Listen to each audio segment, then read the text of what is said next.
If you boarded an airplane, right, and the pilot announced over the intercom that there was a 90% chance the plane was going to crash. I mean, you'd run. You would immediately turn around. Exactly. You'd unbuckle your seatbelt, you'd run for the exit. No. Because no one in their right mind would accept those odds. No, of course not. Yet that 90% failure rate is the accepted foundational reality of the modern pharmaceutical industry.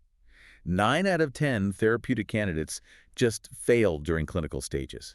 We're talking about billions of dollars and decades of human effort completely vaporizing over and over again. Yeah, it is a staggering inefficiency because for decades, drug development has essentially been a paradigm of highly educated guesswork. Right. We synthesize a molecule, we cross our fingers, we put it into an animal model, and we just hope it does what we want it to do without causing, catastrophic damage. But what if that era of trial and error is officially over? What if an artificial intelligence could predict the exact microscopic fate of a drug inside the human body before that drug ever physically exists? That's the promise here, yeah. Welcome to the Deep Dive. Today we have a fascinating stack of research reports from late March 2026 detailing the architecture of what is being called pharmaceutical superintelligence. And this isn't just about discovering a new molecule, by the way. That's kind of the easy part now. Yeah, discovery is just step one. Exactly. These reports detail an end-to-end framework.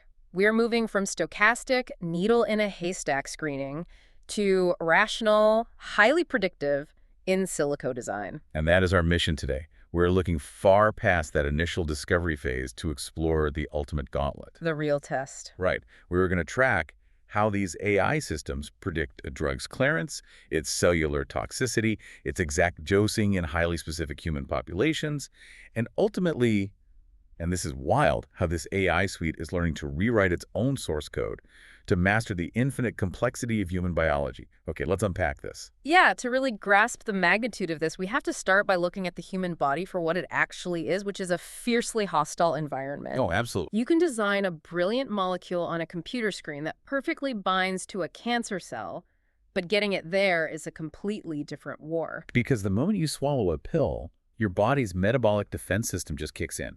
The stomach acid attacks it, the intestinal walls filter it, and the liver acts like a ruthless bouncer at the door. That's a great way to put it. The liver doesn't care that this chemical was designed to cure your migraine, It just sees a foreign synthetic invader and deploys enzymes to rip it apart. Precisely. So to predict if a drug can survive that gauntlet, the AI has to understand the drug's fundamental physical properties at a quantum level. Okay. This is where a framework called uniPICA comes into play, and it is a massive leap forward in pharmacology. I get so excited about this one. I can tell. Because it predicts something called intrinsic pica values and protonation microstates, ensuring thermodynamic consistency. All right, whoa, protonation microstates. We need to translate that. Yeah. We are getting deep into the chemistry weeds already. Fair enough, fair enough.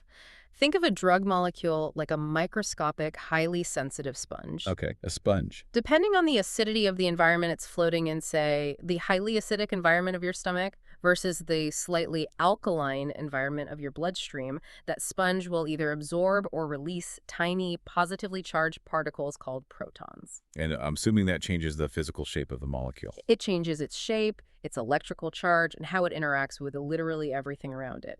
That specific temporary state at a specific pH is its protonation microstate. Interesting. Historically, AI models would just guess these states based on similar molecules they had seen in their training data, but biology doesn't care about loose approximations. Right, a guess isn't good enough. Exactly.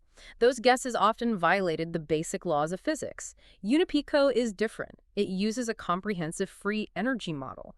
It calculates the actual energy required for these changes, grounding the machine learning in absolute thermodynamic laws. So it's like, okay, if I need to predict exactly how a sugar cube dissolves, I can't just use a generic model of hot water. No, you can't. I need to calculate how it dissolves in a highly acidic dark roast coffee at exactly 185 degrees versus a cold brew at 40 degrees.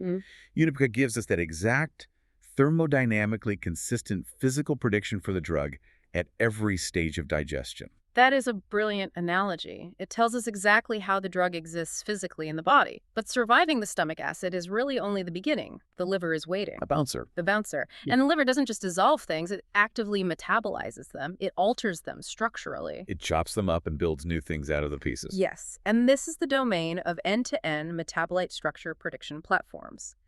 There are a few mentioned in the sources, like DeepMetab, Glory and Glorix, and Sigma. But the standout in these 2026 reports is Biotransformer, specifically their 3.1.0 release. Why is that specific version so critical? I mean, why 3.1.0? Because it captures complex conjugate reactions, particularly the mercapuric acid pathway. Okay, let's break that down for everyone. Yeah. A conjugate reaction is essentially the body's biological garbage truck system, right? Basically, yeah.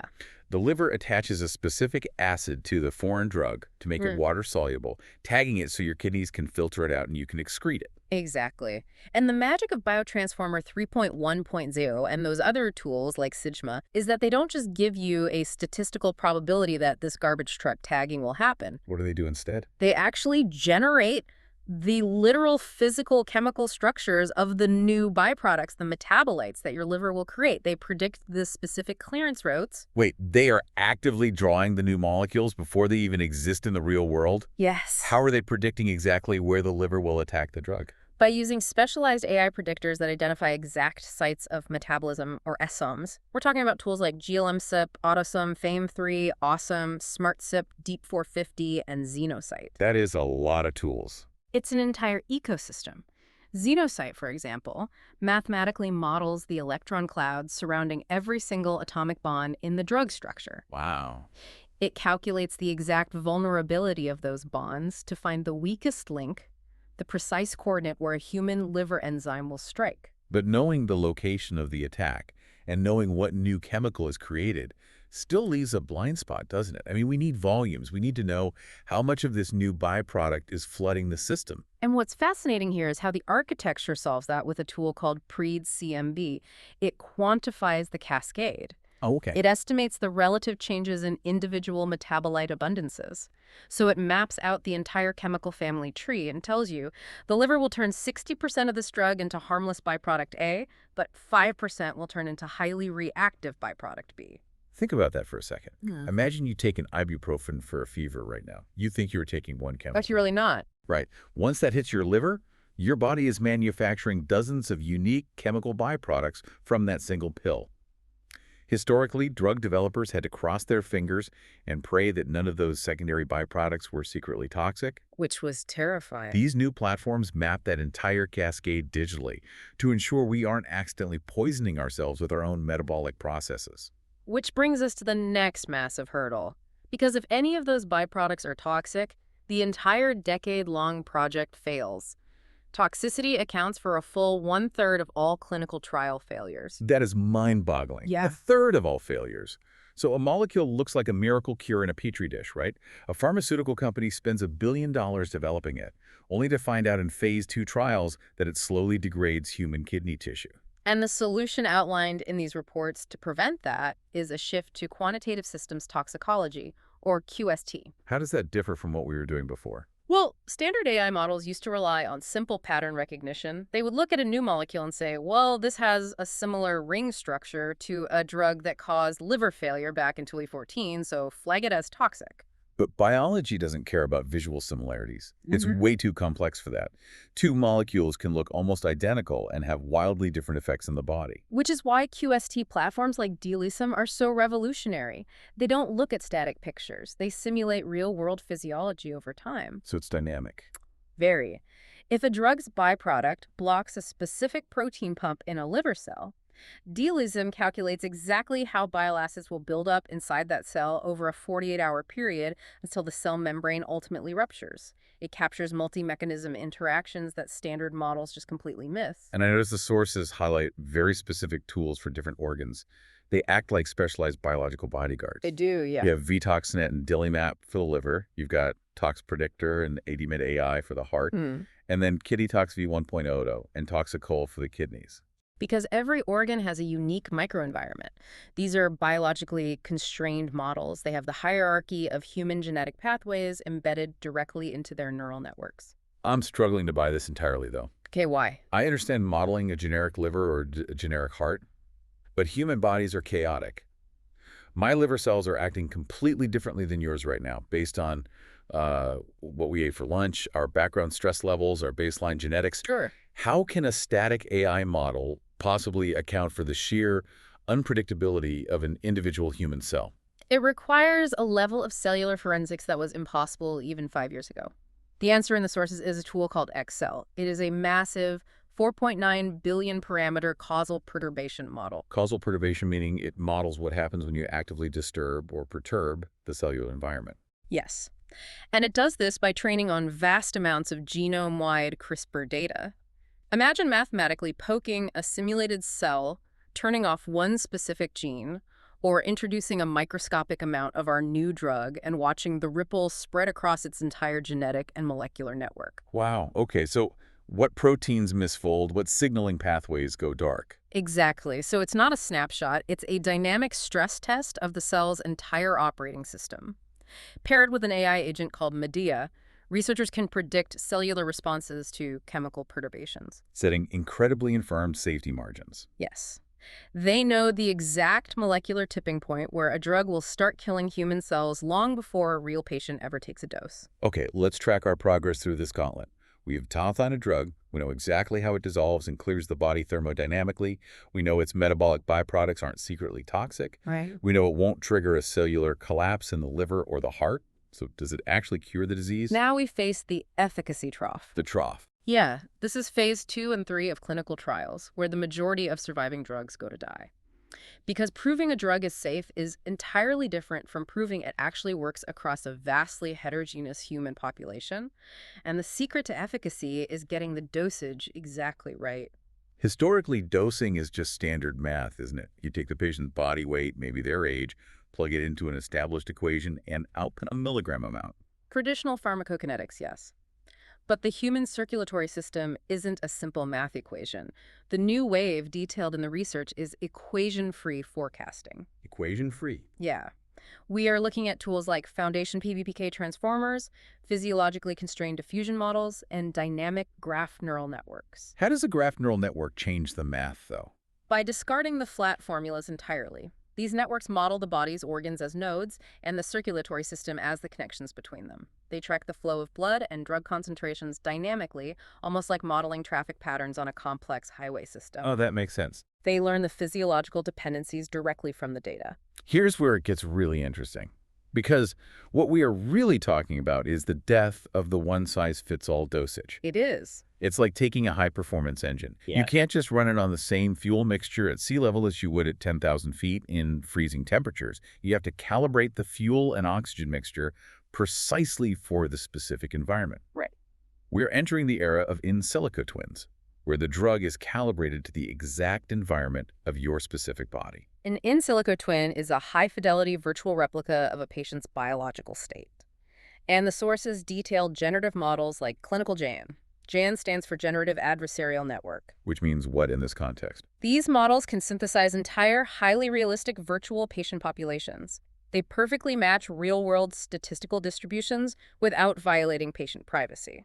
So you can run a massive clinical trial on 10,000 simulated humans over the weekend. You can simulate how different body types, genetic backgrounds, and disease states will respond to the treatment. They can even virtualize the control arms for clinical trials. Which is a monumental breakthrough for vulnerable populations. If you are treating a 2-year-old child or an 80-year-old patient with severe kidney impairment, you cannot play guessing games with their dosage. No, absolutely not. They don't have the biological buffer to handle an error. And that is why precision dosing platforms are so critical. Tools like InsightRx, MIPD with Bayesian forecasting, RSNLME, Certara's SimSip simulator, and GastroPlus. It's quite the lineup. It is. They take a baseline prediction and dynamically adjust it based on the individual's unique, real-time biological data.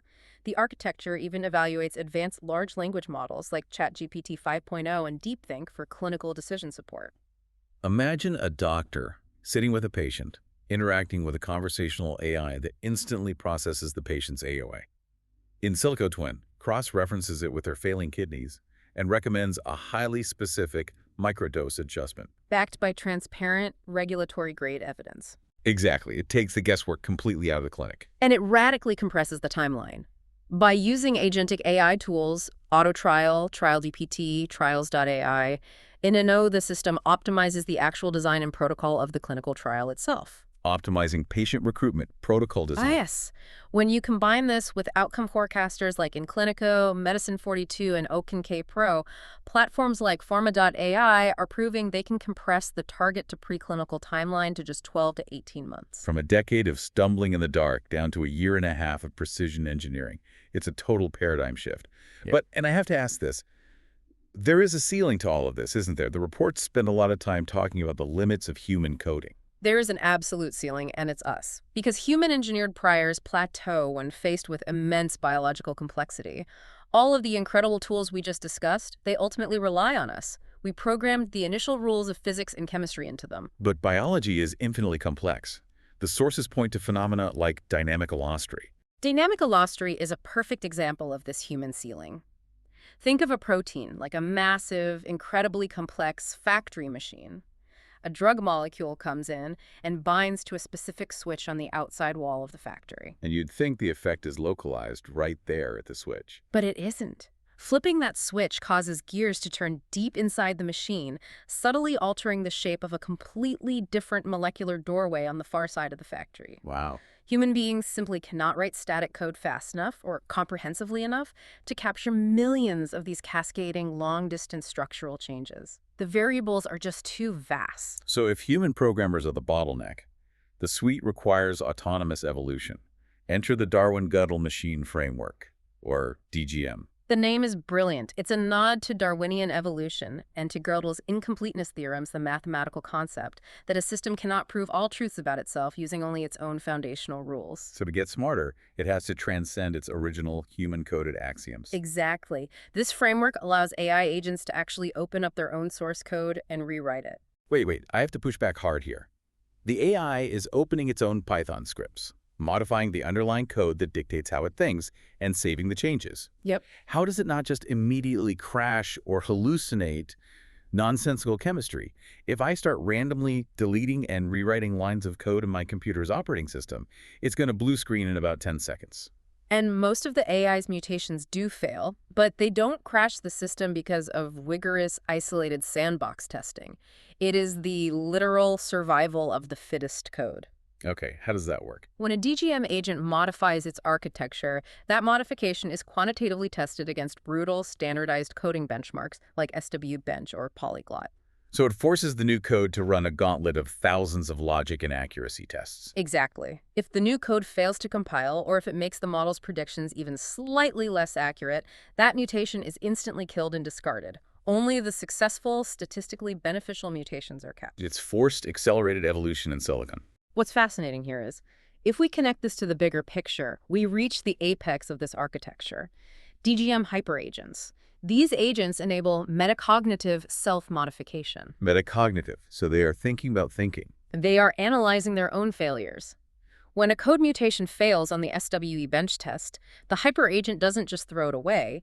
It analyzes why the logic failed and adjusts its coding strategy for the next mutation. Oh, wow. It isn't just learning how to predict liver toxicity better. It is learning how to improve the process by which it improves. It is optimizing its own capacity for optimization. That is genuinely mind-bending. But the end result of this recursive looping self-improvement is deeply practical for all of us, right? Very much so. Through this recursive self-improvement, the suite autonomously rewrites its predictive algorithms to master the complex physics of dynamic allostery, formulation, and human toxicity directly from raw data. It entirely bypasses human limitations. We essentially step out of the loop as the active programmers, and we become the directors of a self-evolving scientific engine. It is a comprehensive end-to-end architecture that fundamentally alters our species' relationship with disease. Let's wrap our arms around this whole journey. We started with a staggering 90% clinical failure rate, a broken industry. But we've tracked how pharmaceutical superintelligence is fixing it. We saw the bouncer at the door, how inClinico uses thermodynamics, and tools like Biotransformer 3.1.0 predict how the body breaks a drug down. generating literal chemical structure. Exactly. We saw systems toxicology models like DilemmaSim and Excel simulating dynamic cellular collapse to ensure the drug won't slowly destroy a liver or a heart. We watched the AI utilize inClinico twins to calibrate the exact dosage for a patient-specific biological environment, flattening the efficacy trough. And compressing timelines to 12 to 18 months. And finally, we saw the system hit the human biological ceiling, only to break right through it by recursively rewriting its own brain with DGM hyperagents. It is a profound shift from reacting to biological mysteries to proactively engineering biological certainty. So what does this all mean for you? Imagine taking a medication in the 2030s. That pill won't be the result of a decade of guesswork, flat math equations, and failed animal testing. No, it won't. It will likely be born from these self-improving supersystems.